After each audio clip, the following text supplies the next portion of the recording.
Hello everybody, welcome to NBA Today, and today we'll be talking about the games that happened on January 9th. So I'll talk about the Warriors game first because that's the most important game from yesterday. Yeah, KLAYS So back. from the Warriors game, the Warriors won 96-82, and Curry had 28 points and Clay had 17. But Kevon Looney had 18 rebounds. But for the Cavs, Lamar Stevens had 17 points and Rondo had 15 points during Clay's return.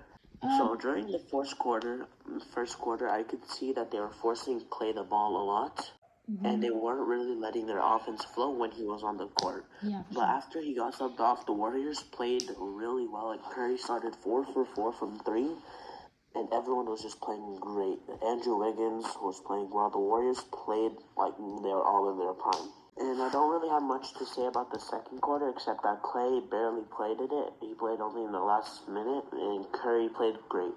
In the third quarter, Clay started playing like himself before the injuries, which was really nice to see. But then because of his minutes restriction, he had to get subbed off. And I don't really have anything else to say about this game. You take it from here. So Clay, his first game was really great. Do you think he's going to keep this form? Or do you think he's I going to think he'll get better, honestly. I feel like it was just like a first game fluke kind of thing. He's going to be good, like 18 points for the first game. I don't think he's going to perform very well in his second game. No, I think because if you saw him in the third quarter, I think he got his rhythm back. He was in the third quarter for sure. He was jumping like crazy. Like he never had 2 ACL injuries before that. See that poster? Yeah. That was crazy.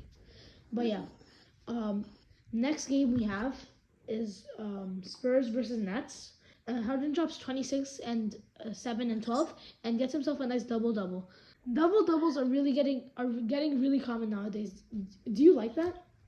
Or yeah. How do you feel I about guess it's just the players have been performing well on both sides of the court. I feel like the reason double-doubles are really getting this popular is most of the people get the double-double and like because of rebounds. I feel like because people are taking so many shots nowadays that there's so many rebounds to get. And that's how so many people are getting double-doubles. People like Westbrook are just shot chucking, so it's easier for people to just, cherry pick rebounds, I guess. Yeah, pretty much. Kevin Durant drops a nice little 28 points. Nicholas Claxton, 16 points and 14 rebounds. And the Nets managed to win. And I believe it's because the supporting cast showed up this game. On the Spurs side, no one has a super game. But off the bench, 18 points for Brian Forbes. Also 19 points for DeJounte Murray. This game was a roller coaster. So fun to watch and like so many clutch shots. I recommend you watch the highlights. I'll talk about the next game, and that's Clippers versus Hawks. Yes. On the Hawks side, Onyeka Okongwu is 1 point away from getting a double-double with 9 points and 10 rebounds. He's really starting to look like a buzz for the 6th pick. Trae Young gets 19 points, stay with Bogdanovich. John Collins had a bad game and is now complaining that he doesn't like his role in the team. Well, if your 6'2" point guard is grabbing more rebounds than you most games, please don't complain until you pick up the pace. On the winning side of the Clippers, we have Amir Coffey with 21 points and Marcus Morris Sr. with 15. Zubac with 13 rebounds had a really big impact, and that's pretty much it for the game. And then I'll talk about Wizards versus Magic. So before we get into the stats, I just want to talk about the mind-boggling defense from the Wizards in the clutch. He blew by so easily on Spencer Dinwiddie, it was sad, but at the end of the day, a win is a win.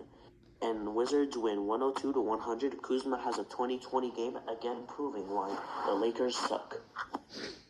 With 27 points and 22 rebounds. Lakers GM probably crying right now, realizing he traded him for a 33-year-old bum who can't do anything but grab turnovers.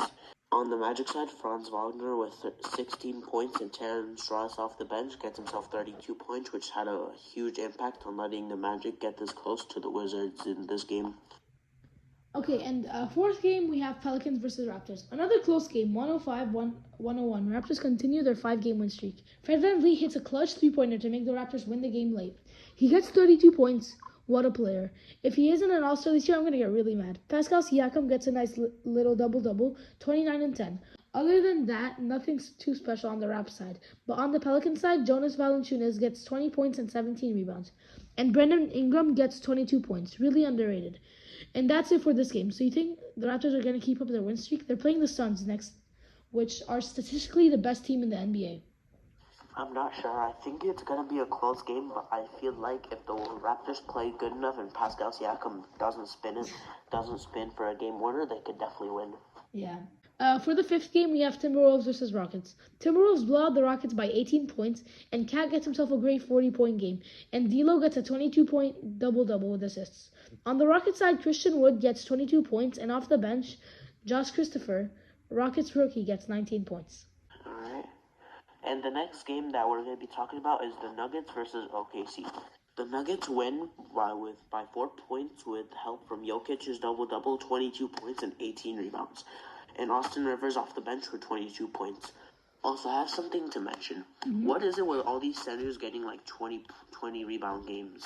It's actually crazy. There's also, There was also Looney with, I think, 18 rebounds. And then we have Jokic with 18. Jokic with 18. And we had Jonas Valanciunas get 17. It's so many, bro. It's getting crazy. Yeah. It's because of all these people taking all these shots, honestly.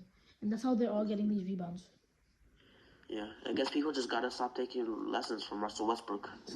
Yeah. Alright, and back to the game. Austin Rivers off the bench with 22 points. On OKC, a very well-rounded game with no outstanding scores, but everyone has been playing well. Seventh game, Mavericks win by 14, and Luka gets a triple-double, 22, 14, and 14. Josh Green with 18 points off the bench. On the Bulls side, pretty mid-game. Levine and Vucevic both get 20-point games. It was an easy win for the Mavericks, honestly. Nothing really much to say about that. Alright, and I'll talk about the Lakers versus Memphis. The Lakers lose to the Grizzlies, again proving why, like I said, Russell Westbrook should not be on an NBA team. It was I think this is one of the worst trades they've ever done in NBA in their franchise history. Because they trade Montrezl Harrell, Kyle Kuzma, and KCP, which is alright, which are all doing better than Westbrook, except for KCP. But Montrezl Harrell and Kyle Kuzma are both doing better than Westbrook. It was like such a bad trade that they've done for Westbrook. I mean, when your point guard, I'm pretty sure, is averaging more turnovers than points, that's pretty bad. Yeah, that's not good. So, but anyway, back to the game. Jaren Jackson Jr. double-double and Desmond Bane with 23 points. He's now one of the best three-point shooters in the league right now. And then also John Morant, pretty sure he had steroids in this game because there's no way a man can jump that high. Did you see his block? That was there's no way a man can shoot. They need to get him drug tested. Yeah. And LeBron with 35 points, proving again why he is the only competent NBA player on this team. I'm pretty sure they're going to sign Bronny this season. And again, Russell Westbrook with 6 points this game. I really don't know how people think he's one of the best point guards ever. Mm-hmm. And off the bench, Austin Reeves and Wayne Ellington both get 16 points, but not enough for them to beat the Grizzlies. And then the 10th and final game, we have Kings versus Trailblazers. De'Aaron Fox with 14 points and 5 rebounds as they lose 103-88. And Alex Len with probably the best game anyone named Len has ever had in the NBA with 16 points and 10 rebounds. Also, Tyrese Halliburton with 17 points and 9 assists. And for the Blazers, Yusuf Nurkic 14 points and 16 rebounds and 9 assists. But the best player from the Blazers is Anthony Simons with 31 points and 6 assists. Alright, and that is it for today. I hope everyone has a wonderful day, and we'll see you all tomorrow. Yes. See you guys. Bye.